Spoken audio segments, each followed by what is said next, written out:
Good morning everyone, welcome back to my channel. आज की video है एक नए टॉपिक पर जिसका नाम है डिसलेक्सिया। ये एक लर्निंग डिसऑर्डर है, ये एक तरह का रीडिंग डिसऑर्डर है। ठीक है, ये स्पेशली जो वीडियोस है ये बीएड एस्पिरेंट्स के लिए हैं। देखिए, आपको मेरे चैनल पर इसके अलावा और भी कंटेंट मिलेंगे, तो आप अपने कंटेंट को ईजीली सर्च कर पाएँ मेरे चैनल पर। तो मैं आपके लिए प्ले लिस्ट बना दूँगी। जब आप मेरे चैनल को सब्सक्राइब कर लेंगे, आपको कुछ प्ले लिस्ट मिलेंगी, तो वहाँ से आप ईजीली कंटेंट को कर सकते हैं। चलिए स्टार्ट करते हैं वीडियो को। आज का डिसलेक्सिया ये एक रीडिंग डिसऑर्डर है। ठीक है, देखो बच्चे का रीडिंग डिसऑर्डर है। डिसलेक्सिया नॉन है। जो को नोट्स प्रोवाइड करा रही हूँ, ये एक क्रिस्प नोट्स भी आपके एग्जाम में भी करेंगे और इजीली आप इन टॉपिक्स को समझ भी पाएंगे। ठीक है, वीडियो को शुरू करने से पहले मेरे चैनल को लाइक, शेयर और सब्सक्राइब कर।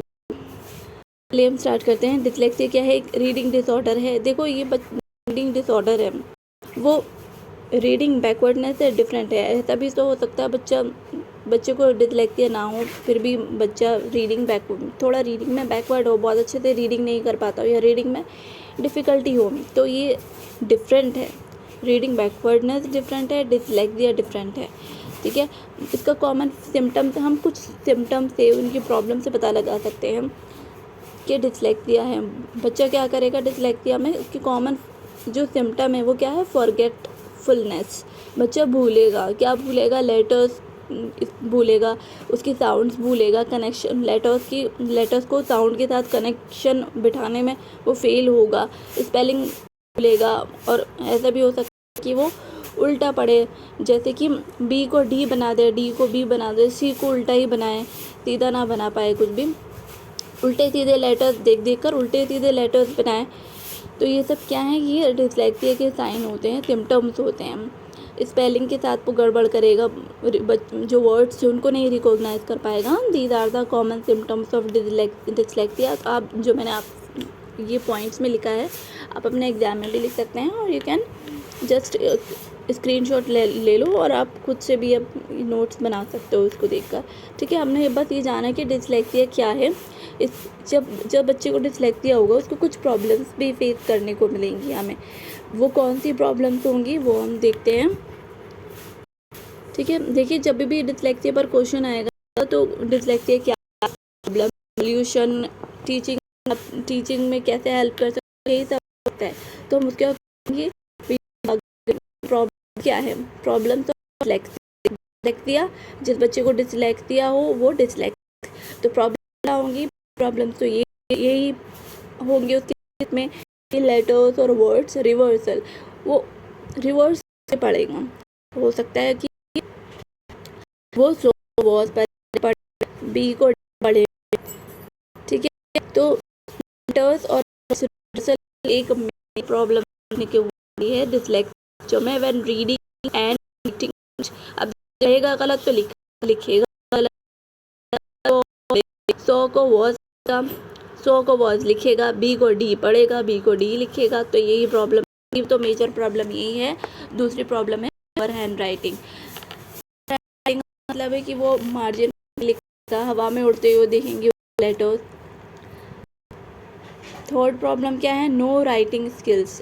अब बच्चा जब हैंड पढ़ ही नहीं पा रहा है, अच्छे से लिख ही नहीं पा रहा है, तो पुअर राइटिंग के साथ उसकी प्रैक्टिस नहीं होंगी। कुछ भी अपने थॉट्स एंड नहीं कर पाएगा, नहीं पाएगा पेपर पर। ठीक है, अब पेपर पर अपने जो भी वर्ड्स हैं उनको उतार नहीं पाएगा।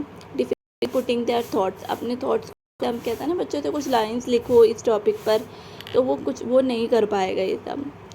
दे के नॉट रीड कॉम्प्रहेंसिवली। अब जब बच्चा लेटर्स ही नहीं पढ़ पा रहा है, तो वो कॉम्प्रहेंसिवली मीनिंग के साथ कैसे पढ़ेगा किसी भी टेक्स्ट को? पहले बात तो वो पढ़ ही नहीं पाएगा और कॉम्प्रहेंसिवनेस भी नहीं आएगी उसकी रीडिंग में।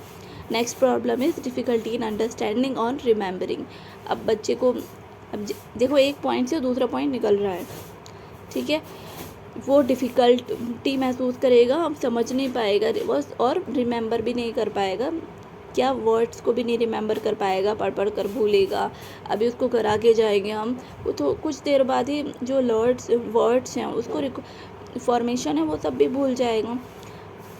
when they have first read an and what is written on book, सब जो भी उसने पढ़ा है, जो भी लिखा है, सब कुछ ना ही वो समझ पाएगा ठीक से और ना ही वो याद कर पाएगा, रिटेंशन नहीं होगी उसकी इस नॉलेज की। Next point is direction difficulties, उसको डायरेक्शन डिफ़िकल्टीज आएंगी, डिफ़िकल्टी टू लोकेट राइट और डायरेक्शन ऑन पेपर। ठीक है, हम कहेंगे आप राइट से लिखते जाओ मार्जिन पे पेपर पर या फिर लेफ़्ट से लिखो, वो इस बारे में भी वो नहीं ठीक से जज कर पाएगा कि राइट कौन सा है, लेफ़्ट कौन सा है। नेक्स्ट प्रॉब्लम क्या है डिसलेक्सिक की, difficulty in interpreting written material.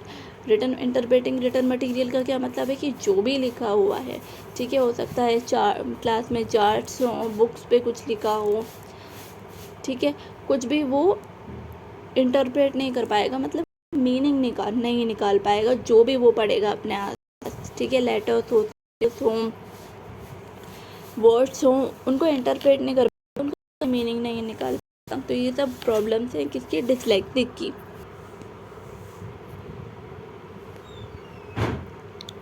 Next problem है इमोशनल एंड बिहेवियरल प्रॉब्लम।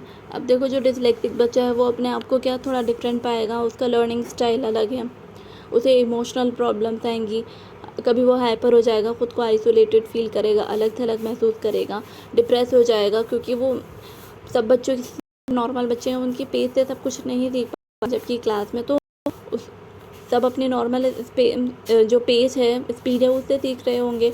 इसीलिए उसको जो हाइपरटेंशन है और जो सोशल एडजस्टमेंट है, मूड में उसकी वेरिएशन देखने को मिलेगी। ये सब इमोशनल और बिहेवियरल प्रॉब्लम्स में आप लिख सकते हैं एक डिसलेक्सिक की। ठीक है, अब हम नेक्स्ट वीडियो में डिस्कस करने वाले हैं एजुकेशनल नीड और असिस्टिव डिवाइसेस फॉर डिसलेक्सिक। आज हमने क्या डिस्कस किया, डिसलेक्सिक क्या है और उसकी प्रॉब्लम्स क्या होती हैं। नेक्स्ट वीडियो में हम एजुकेशनल नीड्स या फिर आप कह सकते हैं असिस्टिव डिवाइसेस हम पढ़ेंगे। अगर आपको वीडियो यूज़फुल लगी हो, मेरे चैनल को आप सब्सक्राइब करना ना भूलें, लाइक शेयर और सब्सक्राइब कर दें। Thank you.